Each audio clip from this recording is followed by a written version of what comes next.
In Emmet Fox's interpretation of the Lord's Prayer, the prayer describes the nature of God, of man, and the workings of the universe.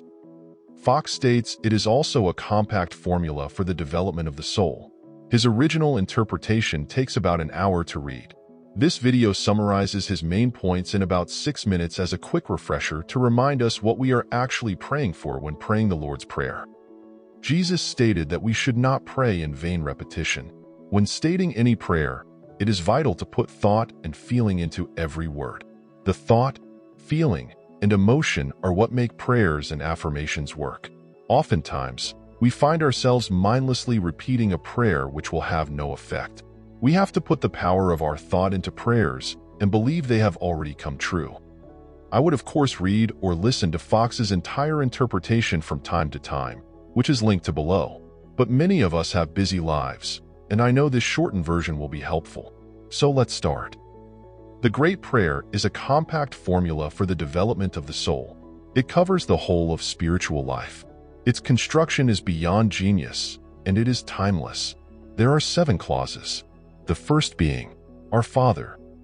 The nature and character of God is as a personal loving Father. God is no tyrant. He is all-wise and all-loving. As God is our Father, it means not only that He loves us and wants all that is good for us, but we are in His image. Jesus states God is spirit. As His children, we have inherited His ability to mentally or spiritually create in the universe around us through our thoughts, our creation being on a smaller scale. In other words, our Father created everything, and He allows us to take part in organizing creation. His fatherhood also illustrates the brotherhood of all men. The second clause is, Which art in heaven. God is in heaven, as man is on earth. Heaven being perfect absolute being. Earth represents manifestation in this case. It is man's job to manifest the perfection of heaven and God here on this plane. God is the great loving cause. Man is the manifestation of that cause. God and man are one, but not one and the same. They each have interconnected roles in the universe. The third clause is, Hallowed be thy name. In the original interpretation, hallowed means holy, whole, wholesome, and heal or healed. Essentially, hallowed means perfection. God is the perfect cause we should all be attempting to manifest. God does not bring anything negative or evil into our lives. That is not His nature.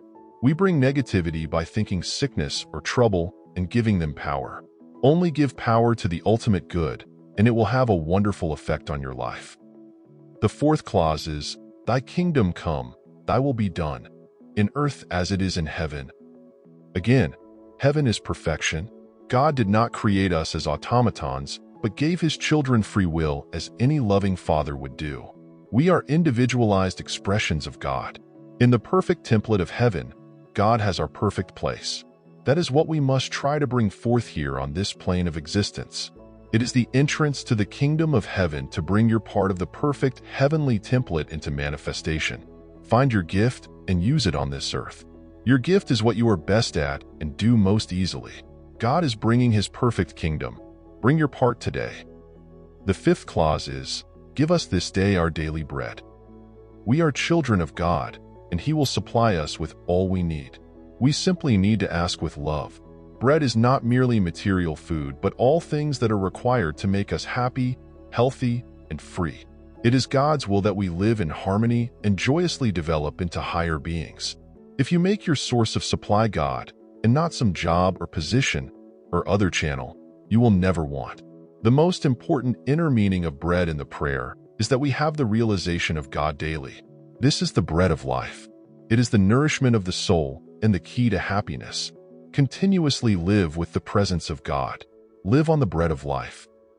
The sixth clause is, Forgive us our trespasses as we forgive them that trespassed against us. Having told us what God is, what man is, and how the universe works through manifestation, Jesus describes how to nourish our souls through the forgiveness of sins. Sins are simply mistakes and a sense of separation from God. These mistakes or sins have a negative impact on us subconsciously and metaphysically. We are all part of the great cause, or God the Father. To hurt one is to hurt all and to hurt ourselves. Even though we make mistakes, as long as we forgive the other parts of the whole, we will be forgiven and let free to live. Forgiving others overrules the law of karma and brings balance and harmony to our lives. Our thoughts shape our lives, so think positively to get positive outcomes. The seventh and final clause is, lead us not into temptation, but deliver us from evil. Again, the Lord's Prayer is a manual for the development of the soul. Jesus knew that once we start on the spiritual path and begin to comprehend spiritual law, there would be perils and difficulties as we are evolving beings. Knowing that our thoughts have power and growing spiritually gives us power over our environment. But as that power can be used for good in your life, it can also cause evil. As you become more sensitive and powerful, you have to be more careful not to transgress the law. So, this is a continuous affirmation of guidance from the loving Father. Put your heart and soul into it, and you will be fine. Fox's interpretation ends with the words, "Nothing by any means shall hurt us. Christ will be with us always." And that is the end of the summary.